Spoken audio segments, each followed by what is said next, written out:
얼마 전 평소 다른 성도들을 섬기고 또 교회에 대한 사랑을 가득 품은 집사님과 이 권사님을 만나 이야기를 나누게 되었습니다. 그동안 멀리서만 그분들을 지켜보던 저에게는 이 두 분은 언제부터 신앙생활을 시작하셨을까 하는 궁금증이 늘 있었습니다.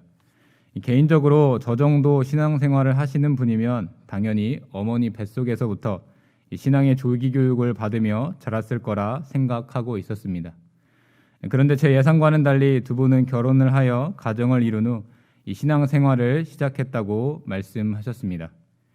예상치 못한 대답에 놀란 저는 곧장 두 분이 신앙생활을 하게 된 어떤 계기가 있는지 이 질문을 하였습니다. 사연은 이랬습니다. 남편 집사님께서 병환으로 인해 입원하신 적이 있는데 그때 같은 병실의 환자분으로 인해 이 신앙생활을 시작하게 되었던 것입니다. 병원에 입원하기 전까지 큰 배의 선장이셨던 그분이 보여주신 그 모습이 당시 믿음이 없었던 집사님과 권사님의 머리와 마음에 이 예수님을 믿는 사람, 이 교회 다니는 사람은 무언가 특별하구나 라는 사실을 느끼도록 했던 것입니다. 시간이 흘러 태어나신 집사님과 권사님은 곧 교회로 발걸음을 하게 되었고 지금까지 기쁨으로 이 신앙생활을 하고 계십니다. 육신적으로 닥쳐온 환난으로 인해 병원 생활을 하고 있는 상황에서 이 불신자들의 마음을 감동시켰을 정도니 그분이 보여주신 신앙의 깊이가 얼마나 큰지를 짐작해 볼 수가 있습니다. 저와 여러분의 인생에는 늘 크고 작은 환난들이 도사리고 있습니다. 그런 환난 가운데서 믿음을 지키고 또 한 걸음 더 나아가 믿음의 본을 보이는 것은 결코 쉬운 일은 아닙니다. 왜냐하면 보통 사람들은 환난이 닥치게 되면 하나님을 온전히 바라보지 못하기 때문입니다. 나아가 근심과 낙심 그리고 한숨과 절망에 휩싸인 채 점점 침체에 빠지게 됩니다. 오늘 본문에 등장하는 사도 바울과 고린도 교회 성도들 역시 그런 상황에 처해 있었습니다. 자신이 전한 복음을 기쁘게 받아들였지만 곧 환난에 처하게 된 고린도 교회 성도들을 바라보는 바울의 마음도 근심으로 가득하였고 주변 환경으로 인해 바울이 전한 복음의 가치가 퇴색되는 상황을 지켜보는 이 고린도 교회 성도들의 마음도 근심으로 가득하였습니다. 하지만 전능하신 하나님께서는 이러한 상황마저 당신의 선한 뜻대로 사용하셨습니다. 오늘 이 시간 본문의 내용을 함께 살펴보면서 환난이 닥쳐왔을 때 하나님께서 당신의 택한 백성들로 하여금 누리게 하시는 영적 유익이 무엇인지 함께 생각해 보길 원합니다. 첫째로 하나님께서는 환난으로 인한 근심 중에도 하나님만을 경외하는 성도를 거룩하게 하십니다. 본문 1절부터 4절까지 함께 봉독하도록 하겠습니다. 그런즉 사랑하는 자들아 이 약속을 가진 우리는 하나님을 두려워하는 가운데서 거룩함을 온전히 이루어 육과 영의 온갖 더러운 것에서 자신을 깨끗하게 하자. 마음으로 우리를 영접하라. 우리는 아무에게도 불의를 행하지 않고 아무에게도 해롭게 하지 않고 아무에게도 속여 빼앗은 일이 없노라. 내가 이 말을 하는 것은 너희를 정죄하려고 하는 것이 아니라 내가 이전에 말하였거니와 너희가 우리 마음에 있어 함께 죽고 함께 살게 하고자 함이라. 나는 너희를 향하여 담대한 것도 많고 너희를 위하여 자랑하는 것도 많으니 내가 우리의 모든 환난 가운데서도 위로가 가득하고 기쁨이 넘치는도다. 아멘. 이 고린도 교회는 사도 바울이 제2차 전도 여행 중에 세운 교회입니다. 바울은 이곳에서 약 1년 6개월 동안을 머물며 예수 구원의 복음을 전했습니다. 이런 바울의 수고를 통해 고린도 교회 성도들은 믿음 위에 굳게 서게 되었습니다. 하지만 그 믿음은 오래가지 못했습니다. 왜냐하면 다른 이방 지역에도 복음을 전해야 하는 사명이 있는 바울이 곧 고린도 교회를 떠나야 했기 때문입니다. 바울이 떠나자마자 시작된 환난은 고린도 교회 성도들의 믿음을 흔들어 놓았습니다. 당시 고린도 지역은 항구 도시이자 상업 도시로 무역을 위해 많은 사람들이 왕래하는 지역이었습니다.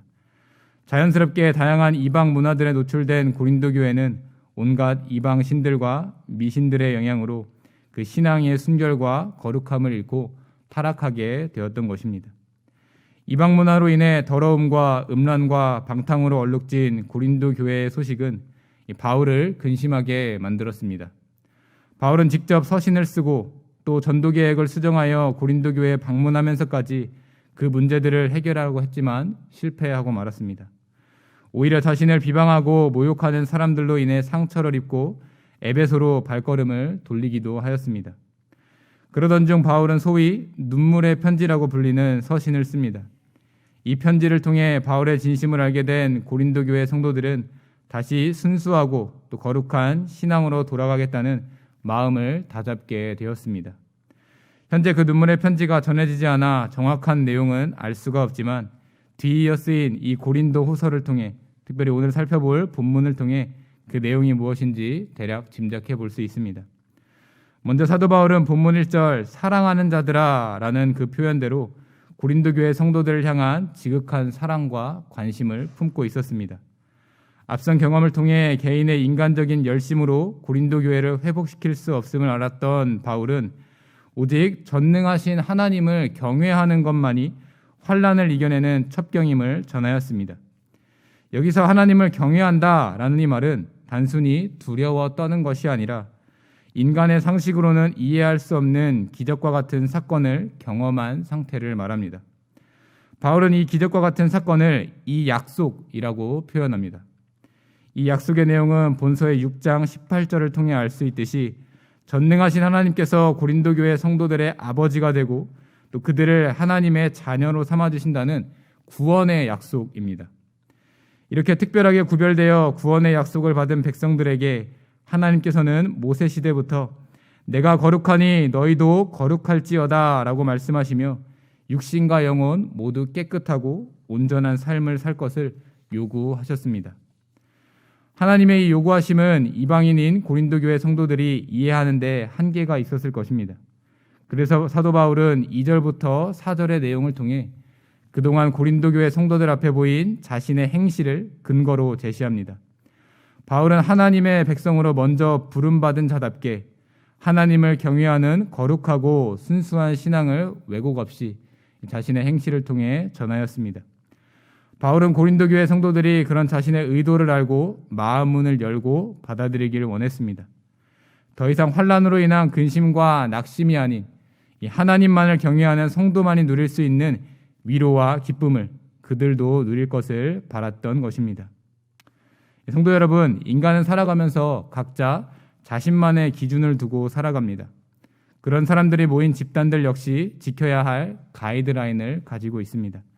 예를 들면 국가에는 법, 또 회사에는 사칙, 또 가정에는 가훈 등을 만들어 거기에 속한 구성원들이 올바르게 나아가도록 제시해 줍니다. 어떤 이들은 이것을 두고 경기장 혹은 코트의 선과 같다라고 표현하기도 합니다. 한정된 공간 안에서 제약과 통제를 받는 것처럼 보이지만 그 안에서 점수를 만들고 또 반칙을 줄이는 등 이 제대로 된 경기를 할 수 있도록 만들어주기 때문입니다. 또한 잘 설정된 가이드라인은 위기의 상황에 더욱 빛이 납니다. 혼란에 빠질 수 있는 상황에서 해야 할 것과 하지 말아야 할 것을 명백히 구분해 주기 때문입니다. 이 세상을 살아가는 그리스도인들에게도 이러한 영적 가이드라인이 필요합니다. 왜냐하면 연약한 성정으로 인해 이 세상을 살아가면서 무엇을 기준으로 두고 살아가야 할지 아리송할 때가 많이 있기 때문입니다. 특별히 환난을 마주하게 될 때 그 연약함이 더 부각됩니다. 평소 순탄한 상태에서는 드러나지 않지만 작은 시험과 환난이 닥쳐오면 금세 흐트러져 버리고 맙니다. 이에 하나님께서는 구원받은 백성이라면 거룩하신 하나님의 속성을 따라 온전한 삶을 살 것을 말씀을 통해 촉구하셨습니다. 그러나 하나님께서 요구하시는 거룩함을 우리 스스로 이루는 것은 불가능한 일입니다. 이에 하나님께서는 그 기준으로 삼을 대상을 친히 이 땅에 보내주셨습니다. 바로 예수님입니다.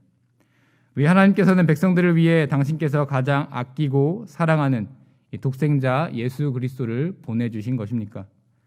그것은 당신의 형상대로 지음받은 우리를 더욱 사랑하시기 때문입니다.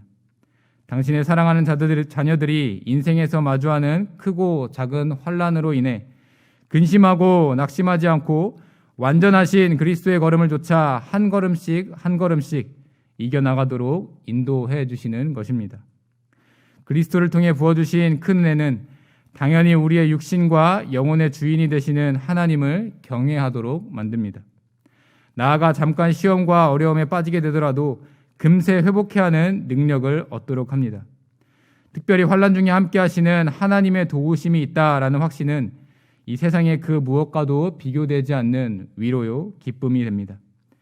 주님의 사랑을 받는 성도답게 언제나 어디서든지 하나님만을 경외하는 신앙을 가지고 또 그리스도의 거룩한 행신을 쫓기 힘쓰므로 날로 악해져가는 장망성의 세상 가운데 거룩하신 하나님의 이름을 널리 증거하며 사는 우리 경영의 성도님들이 되시기를 간절히 바랍니다. 둘째로 하나님께서는 환난으로 인한 근심 중에도 겸손히 회개하는 성도를 위로하십니다. 본문 5절부터 11절까지 함께 봉독하겠습니다. 우리가 마게도냐에 이르렀을 때에도 우리 육체가 편하지 못하였고 사방으로 환난을 당하여 밖으로는 다툼이요 안으로는 두려움이었노라.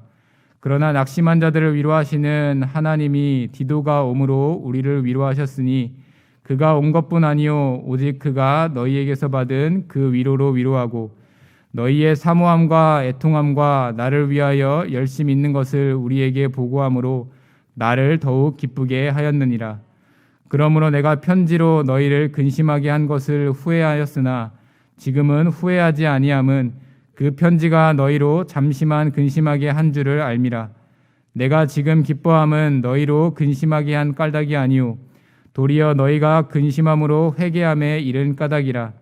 너희가 하나님의 뜻대로 근심하게 된 것은 우리에게서 아무 해도 받지 않게 하려 함이라. 하나님의 뜻대로 하는 근심은 후회할 것이 없는 구원에 이르게 하는 회개를 이루는 것이요 세상 근심은 사망을 이루는 것이니라. 보라, 하나님의 뜻대로 하게 된 이 근심이 너희로 얼마나 간절하게 하며 얼마나 변증하게 하며 얼마나 분하게 하며 얼마나 두렵게 하며 얼마나 사모하게 하며 얼마나 열심 있게 하며 얼마나 벌하게 하였는가. 너희가 그 일에 대해 일체 너의 자신의 깨끗함을 나타내었느니라. 아멘. 사도 바울이 환난에 빠진 고린도 교회에 대한 최근 소식을 들을 수 있었던 것은 이 디도를 만났기 때문입니다.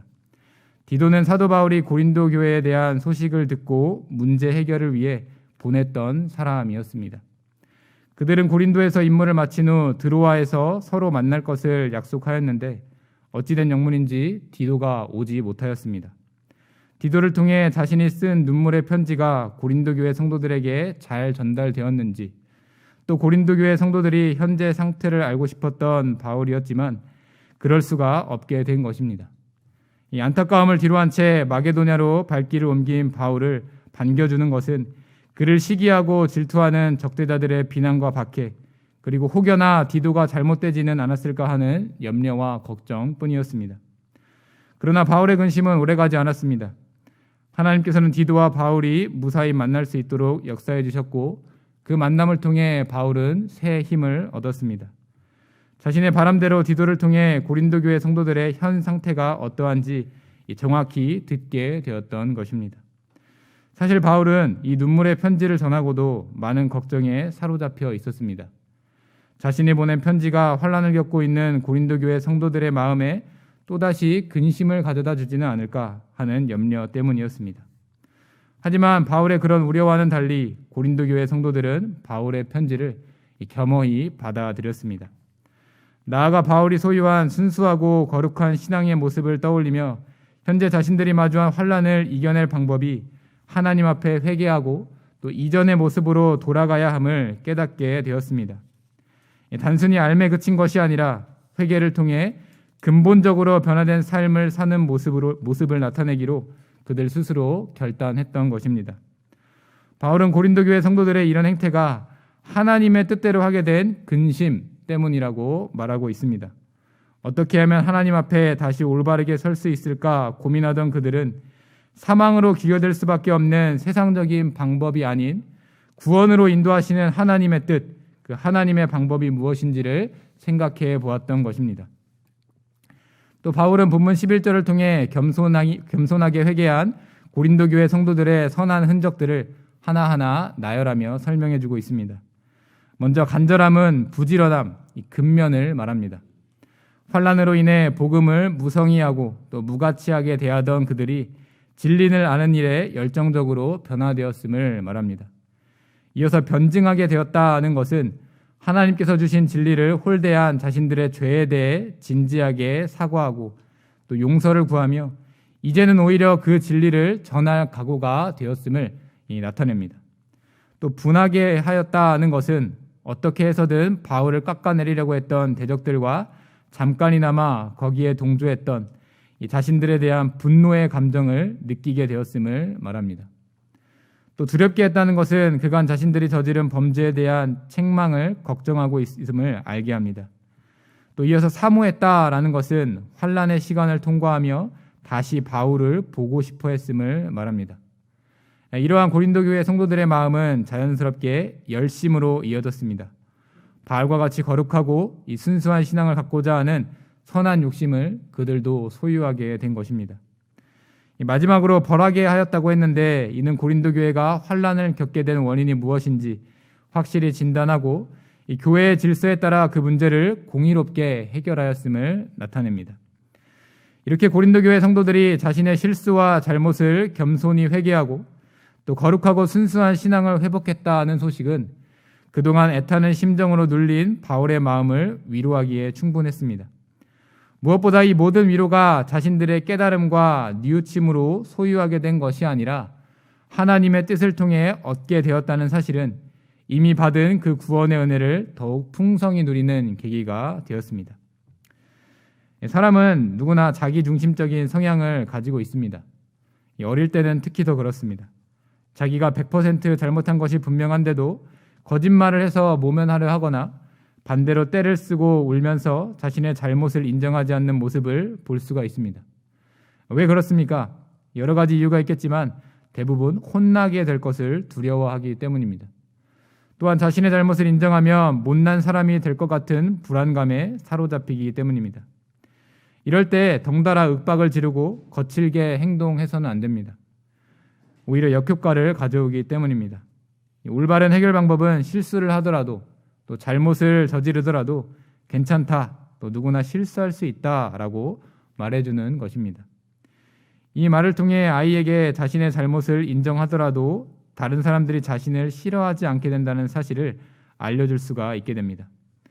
그런 면에서 우리 그리스도인들은 두려워하고 걱정할 필요가 전혀 없습니다. 왜냐하면 하나님께서 당신의 백성들이 범죄하기 쉬운 존재임을 이미 잘 알고 계실 뿐만 아니라 그 무거운 짐을 가볍게 하기 위해 회개의 통로를 우리에게 주셨기 때문입니다. 나 자신의 사고보다 하나님께서 원하시는 뜻이 무엇인지 헤아리며 겸손하게 나아가는 자에게 하나님께서는 용서의 은혜를 베풀어 주시는 분이십니다. 하나님께서는 감당하기 힘든 극심한 환난이 닥쳐왔을 때 자신의 부족함을 거룩하신 하나님께 비추어 보고 고백하는 자녀를 결국 승리케 해주시는 분이십니다. 하나님의 뜻대로 하는 근심에 비추어 자신을 변화시키려 하는 자에게 괜찮다, 내가 너와 함께한다 라고 말씀해 주시면서 더 큰 사랑으로 품어주시는 분입니다. 때문에 우리는 환난을 마주할 때일수록 더욱 부지런히 또 열정적으로 내게 주신 믿음을 잃지 않고 하나님께 더욱 가까이 나아갈 줄 알아야 합니다. 혹여나 자신의 실수와 잘못에 의한 처벌이 내려지더라도 그것이 정당한 것임을 인정하고 오히려 연단의 과정으로 삼을 줄 알아야 하는 것입니다. 언제나 그 크신 사랑으로 품어주시는 주님의 은혜를 기억하고 더 이상 나 중심이 아닌 하나님 중심으로 살기 힘쓰는 우리 경양의 성도님들이 되시기를 간절히 바랍니다.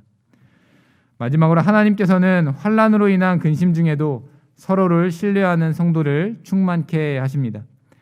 본문 12절부터 16절까지 함께 봉독하겠습니다.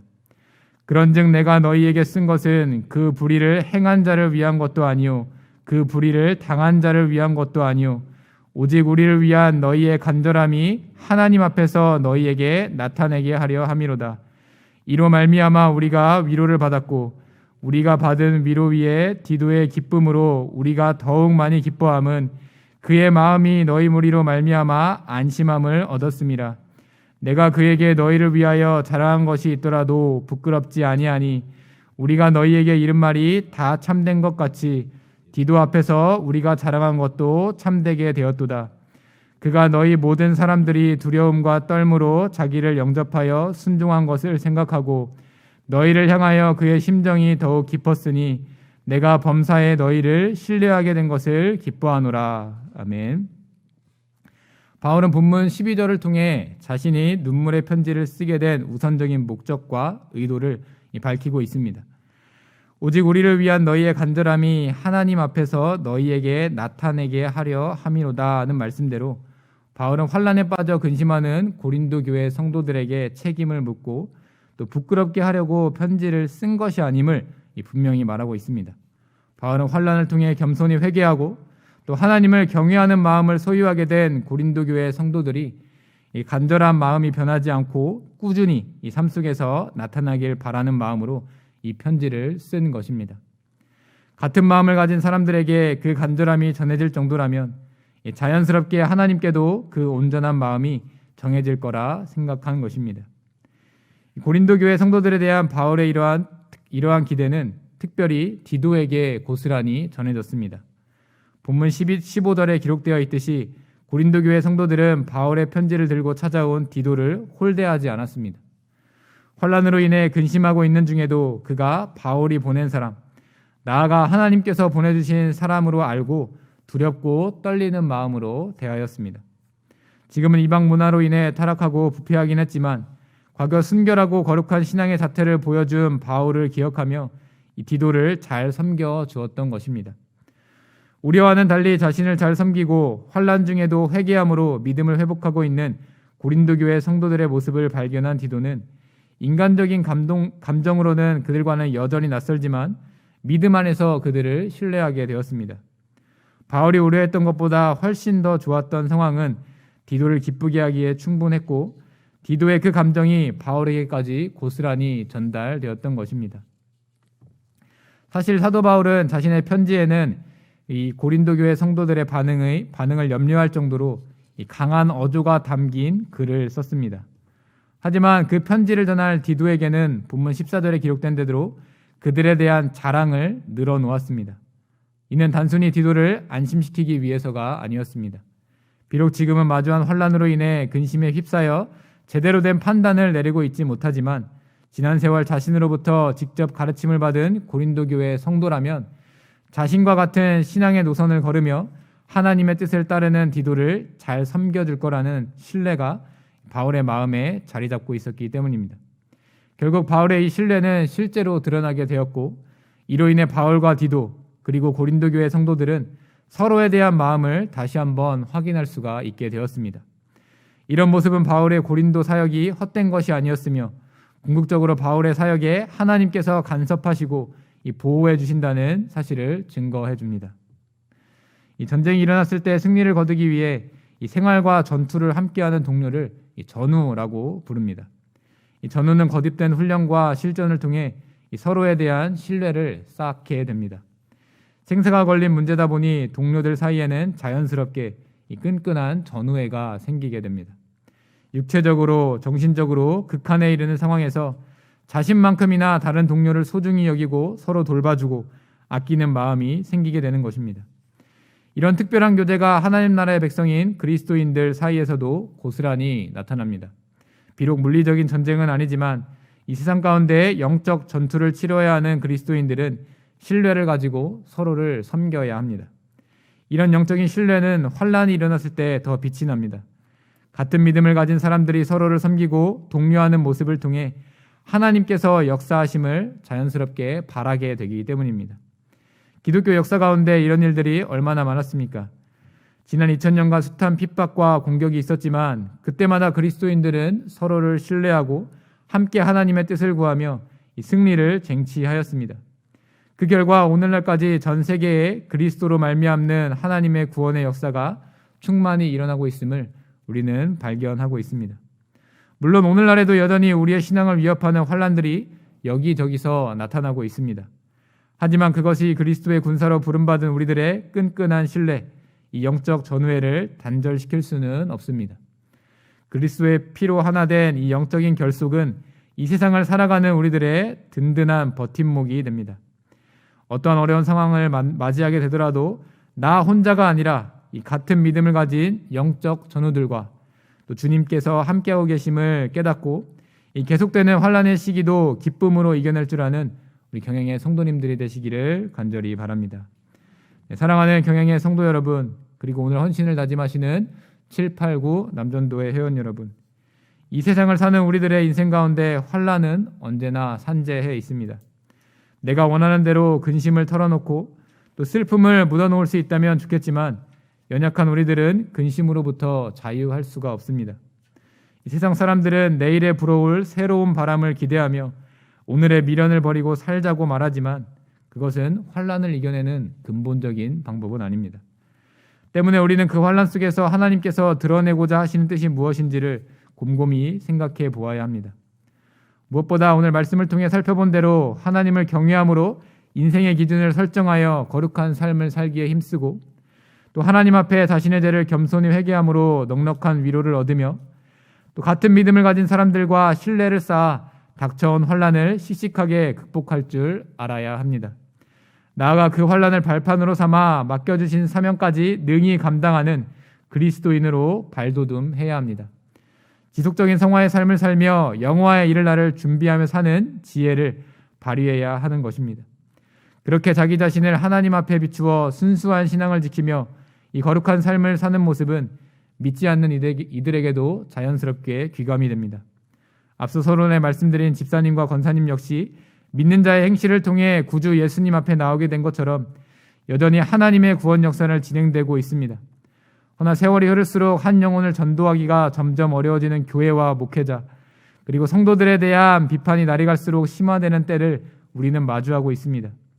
하지만 우리는 이런 환난 때일수록 하나님의 뜻대로 하는 근심 안에서 더욱 깊은 교제를 나눈 사도 바울과 디도, 그리고 고린도 교회 성도들의 모습을 본받을 줄 알아야 합니다.